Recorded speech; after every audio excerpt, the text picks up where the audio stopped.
L'Institut d'Estudis Penedesencs ja treballa per celebrar aquesta primavera la cerimònia dels seus reconeixements culturals. Una cita que es repeteix cada 2 anys en una població diferent i amb què reconeix la feina d'entitats o persones vinculades a l'estudi i a la creació cultural del territori penedesenc.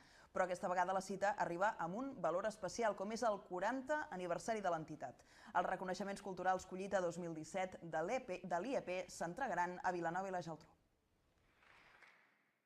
L'Institut d'Estudis Penedesencs celebrarà el proper 19 de maig a Vilanova l'acte d'entrega dels seus reconeixements culturals Collita 2017, el seu certamen bianual amb el que premia i reconeix la tasca d'entitats i figures penedesenques que s'han destacat per la seva feina i el seu compromís amb el territori.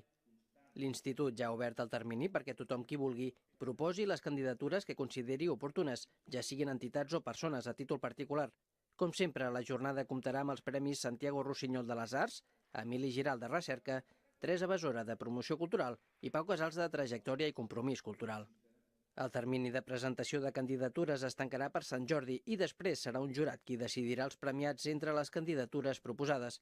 La Festa de la Cultura de l'Institut d'Estudis Penedesencs se celebrarà a l'Auditori Eduard Toldrà de Vilanova, però la que serà la 5a edició dels premis no serà una edició més perquè coincidirà amb el 40 aniversari de l'entitat, motiu pel qual se li vol donar un tractament especial. Des de l'Institut s'assegura que l'evolució de l'entitat en els darrers anys ha passat per obrir-se més a la societat i participar activament dels debats que s'han anat succeint al Gran Penedès.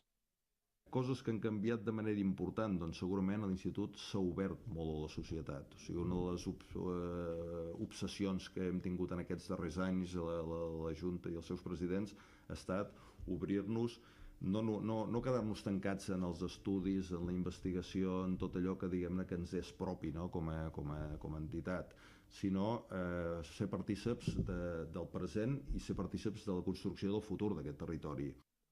Actualment, l'Institut d'Estudis Penedesencs compta amb prop de 800 socis, una xifra que ha anat en augment després d'uns anys de descensos. La Junta actual valora positivament l'estat en el que es troba l'entitat i la seva feina. Precisament, el passat cap de setmana va celebrar la seva Assemblea General en la que es va aprovar la creació d'una quota familiar i l'adhesió al Pacte Nacional pel Referèndum.